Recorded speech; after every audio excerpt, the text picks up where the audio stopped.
pirate spot. Ooh.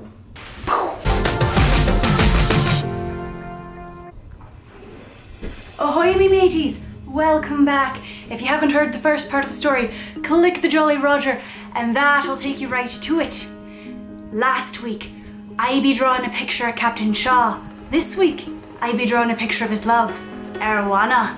We left as Captain Shaw just reached Sea Scourge Island to confront the Sea Witch about breaking Arowana's murder curse.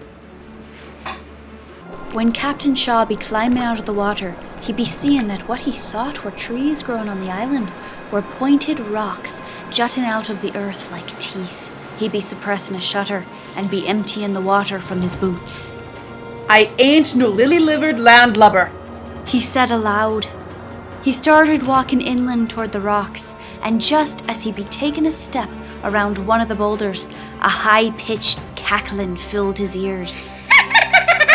He be jumping and pulling out his sword. Who dares disturb my domain? A woman's voice cackled. Captain Shaw be whirling around, but he be seeing no one. Who dares approach my lair? The voice echoed off the pointed rocks. Show yourself! The cackling came again.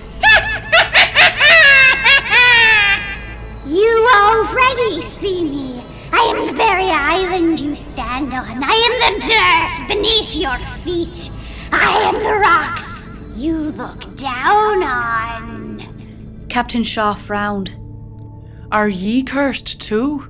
There was a silence. Captain Shaw be raising his voice. I said, are ye cursed? If you're being a whole island, that smells a cursing to me. Who are you? This time the voice didn't fill the air, but was quiet and came from behind Captain Shaw. He whirled around and pointed his sword at the old lady's chest. She was hunched over with age, her face sagging with wrinkles. Her hair was green and long. Captain Shaw couldn't tell if it had algae growing in it, or perhaps seaweed was growing from her head. Her clothes were muddy and loose. She looked more skeleton than human. Are ye that bilge sea witch that be cursing the fairest lass in all the world? The old woman be frowning. Answer my question first. Who are you? I be Captain Shaw, captain of the Blithe Drifter, the most squashbuckling pirate of the seven seas. The sea witch, if that's who she was, squinted. I've never heard of you. Captain Shaw's face fell. Ye not be hearing of how I plunder every ship that dares cross my path? Nope. How do you know the lass I sentenced to be a mermaid? The witch asked. So ye are the one that be cursing her? Captain Shaw said, advancing. Then I be here to finish ye off and break the curse. I'm afraid that won't be possible. My death will only make the curse permanent. Ye be lying, ye twisted hag. Far from it. I have died many times already, and I am sure I will die many more. I am interested in something from you, though. What do you say to striking a deal? What sort of deal you be thinking of? I am in need of something. Fetch it before the sun rises, and I will release the lass from her curse. Fail, and you will join her as a merman. Captain Shaw narrowed his eyes. What ye be needing that ye can't get for yourself? A camel. The witch said. What ye be needing a plain old camel for? That's my business. But this can't just be any camel.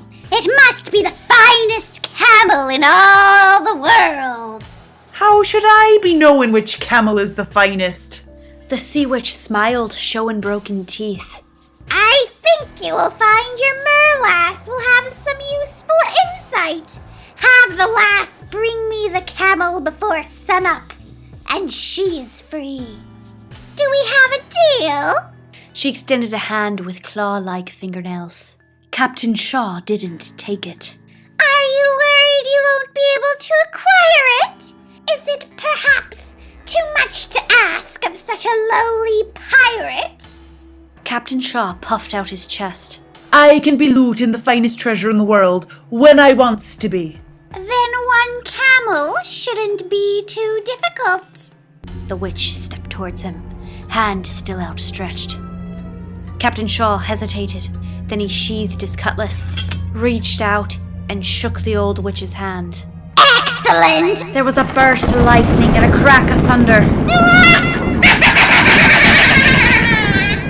The witch vanished as rain dumped from the sky. When Captain Shaw be returning to shore, the lass was waiting for him, her eyes peeking out above the water, her hair floating around her.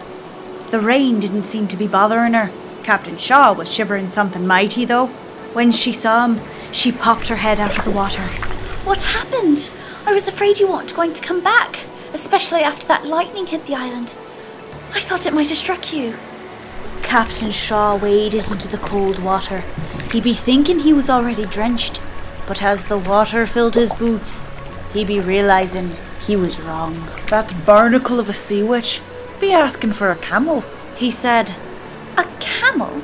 Aye, the finest camel in all the world. My father is a camel merchant. Captain Shaw nodded. And she be asking for ye to be the one what brings it to her. That don't be sitting well with me. If we bring her a camel, she'll break the curse. If she be an honest witch, the kind that be keeping her word. The lass shrugged. I'm putting my faith in a pirate right now. Captain Shaw bristled. A respectable gentleman of fortune, lass. She laughed. You'd best get back to your ship. My father, Angus Chatwin is his name, he loaded his merchandise and set sail this evening. He's off to the East Indies to trade camels for spices and such. He be a sailin'. The lass nodded. Captain Shaw straightened his hat, which dumped water into his face. He spluttered, making the lass laugh again. Finally, he took off his hat and stood there, waist deep in the water, his wet hair dripping into his eyes, and said, I be the finest captain in the 7 seas. We be finding that merchant ship and taking the finest camel aboard. We be saving ye, fair lass. The lass smiled. I thank you, kind sir. Captain Shaw stuffed his hat back on his head and dove into the water, striking out for his anchored ship. Once he'd be climbing aboard, he'd be twisting the sails around to head back to the dock and collect his crew. One moment. Erwana be calling out. Could I borrow a spare piece of clothing, perhaps? This dress is awful heavy in the water. Of course, me lass. Captain Shaw be taking off his jacket and then whipping his own shirt off. Will this here shirt do? The lass blushed.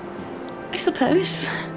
He flung it overboard and watched as she snatched it, then disappeared beneath the waves. Pulling his soaking jacket on over his bare shoulders, he turned the ship around. When the crew had all come up the gangplank, Blackboot asked, Captain, did the sea witch be wanting your shirt? A few of the men snickered. Shut your trappers! Captain Shaw said. We be setting sail for a merchant ship. A few of the men whooped and hollered. What it be carrying? Gold, jewels. Camels. Blackboot be putting a finger in his ear to clean it out. Ye be saying camels?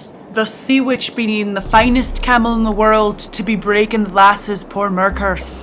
Where be the merlass? Blackboot asked, looking over the side of the ship. Just then, Erwana re-emerged from the water, Captain Shaw's shirt on, and the pearl necklace he'd given her, sparkling around her neck. I see where your shirt be going, Captain. Captain Shaw smacked the back of his head. Look lively, men! We have a ship to be catching. As the men scrambled to their posts, tying and untying ropes, they began to sing. 15 men on a dead man's chest. Yo ho, and a bottle of rum. The lass swam alongside the Blythe Drifter like a dolphin, leaping out of the water and grinning back at Captain Shaw as he steered the ship. The Blythe Drifter was made for speed, and within an hour, they'd be seeing the outline of the merchant ship on the dark horizon. Sail ho! Sail ho! Raise the Jolly Roger! Someone called. The skull and crossbones was hoisted up the flagpole. Man the cannons! The black noses of heavy cannons poked through the openings in the side of the ship. The men aboard the merchant ship saw the pirates approaching and tried to put on speed, but they were no match for the blithe drifter. Afore they could get their cannons into place, the pirate ship pulled up alongside him, and the pirates began swinging aboard.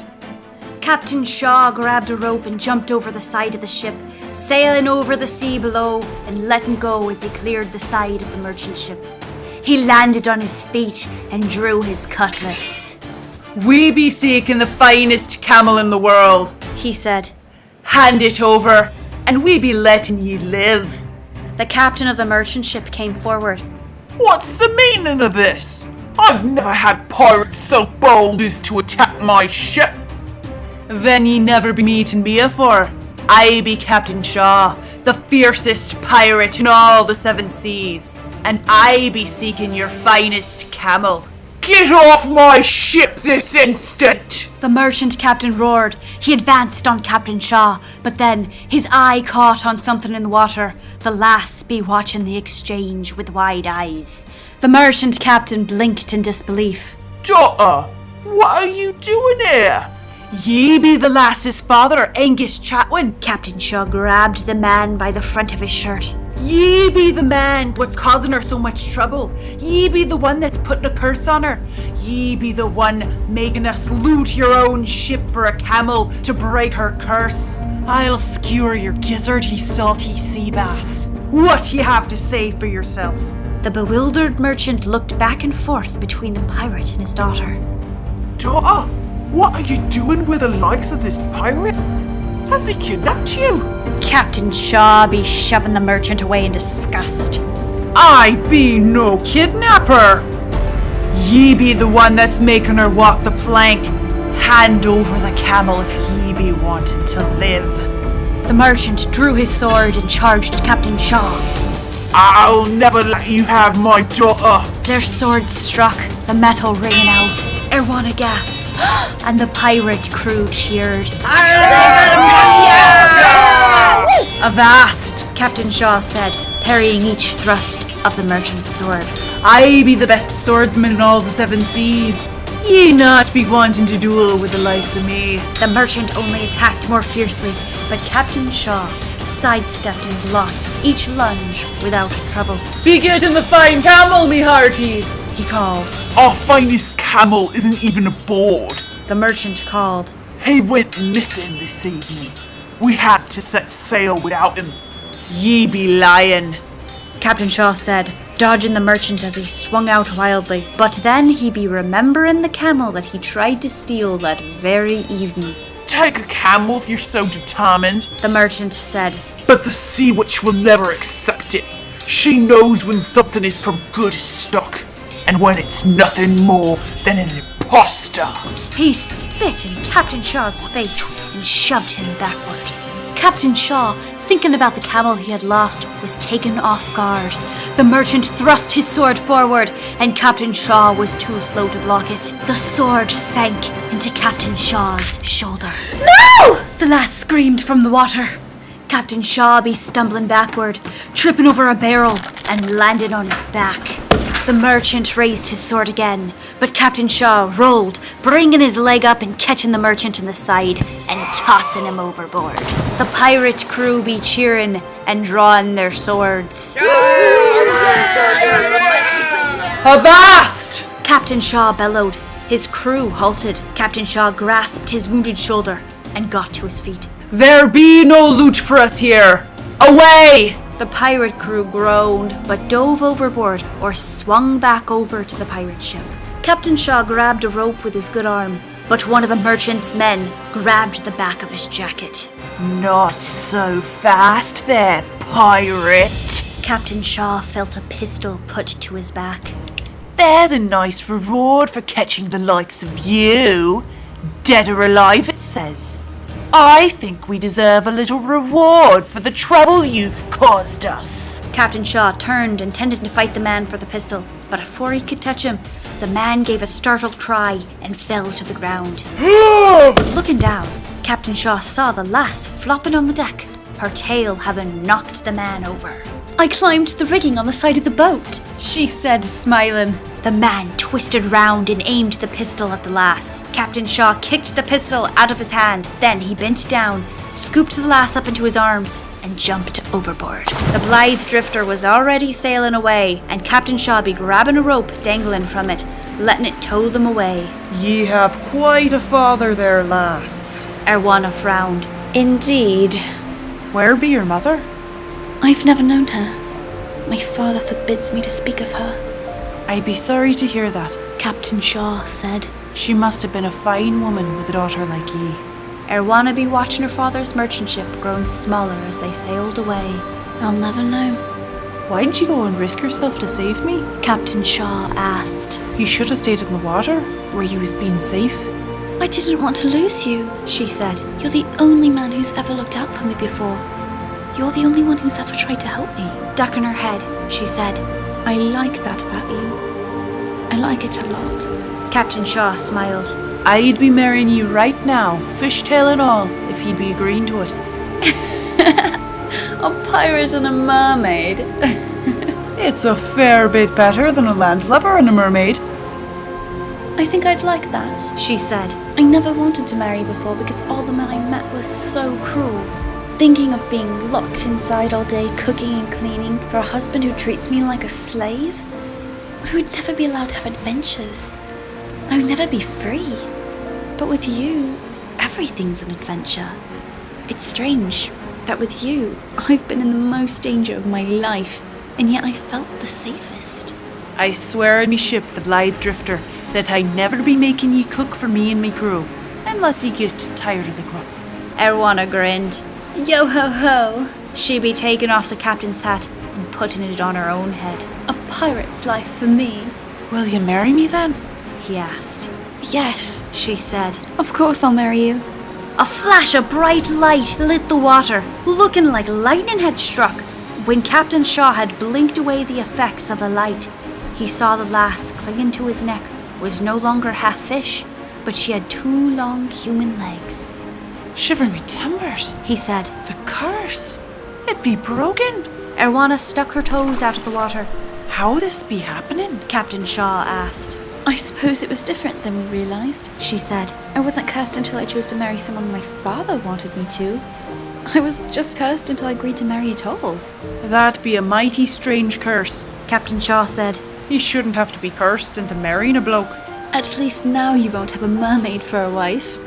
Captain Shaw wrapped his jacket around Erwana's legs, and then, with Erwana clinging tight to his chest, Captain Shaw pulled them both up the rope and back onto the ship. Cheers from the crew rang out at the sight of their captain, then turned to whistles at the sight of the lovely lass in his arms.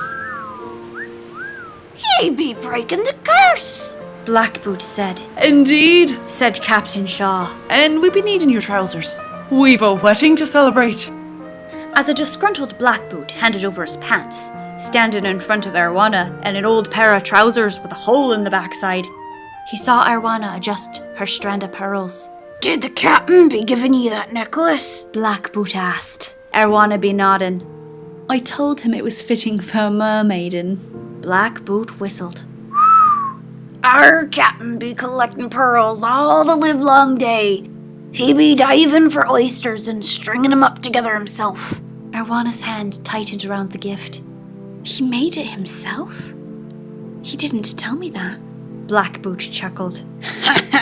He be swearing that he would be gifting it to a bride one day. Erwana smiled. I guess he was right. She studied the pearls in the candlelight. And he told me the truth. He did get the necklace honorably. Blackboot slapped her on the back. Our captain be the most honorable pirate to ever sail the 7 seas. Some of the crew be a bit disgruntled about that, but he be a good captain to us.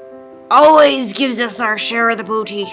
He smiled. After Erwana had changed, Captain Shaw called out. Where be me wife? Erwana hurried over to him. I'm not your wife yet, Then we'd best be getting on with this here ceremony, said the captain. They be holding the marriage ceremony right then and there aboard the Blythe Drifter, the lass still wearing Captain Shaw's hat and shirt. As Captain Shaw began his vows, the sun lit over the horizon, turning everything orange. Captain Shaw wobbled, then toppled over. The crew laughed. Feeling a bit squiffy, Captain. Want a little more grog? But Erwana cried out and pointed. No! Where Captain Shaw's legs had been, there was a black fish's tail. And that, me hearties, is where I believe in the story today. Does Captain Shaw get rid of his fishtail? Will Erwana and he finish getting married? And will Blackboot get an unholy pair of trousers? That would be a blessing to us all. Come back next week to find out. This be the complete drawing of Erwana. She be a great grandmother of mine. Obviously, there be no resemblance. If you enjoyed this video, make sure to give it a thumbs up. Subscribe if you haven't already, for that be helping me out as much as me cutlass and me pistol. I will be seeing you next week for part 3, me mateys. Just keep swimming, just keep swimming, just keep swimming. What do? We swim. If you be a pirate, your eyebrows don't have to be on fleek. You just have to be wearing eyeliner. Doesn't have to be good, just be wearing it. Check. Step 2, men. Step 2, men. 1, 2. I be going for the Mary Read and Anne Bonny hair. Wouldn't want to end up like him though. Maybe Anne Bonny though. We don't know what happened to her. She was probably a smart one. Walk the plank. Walk the plank. Okay.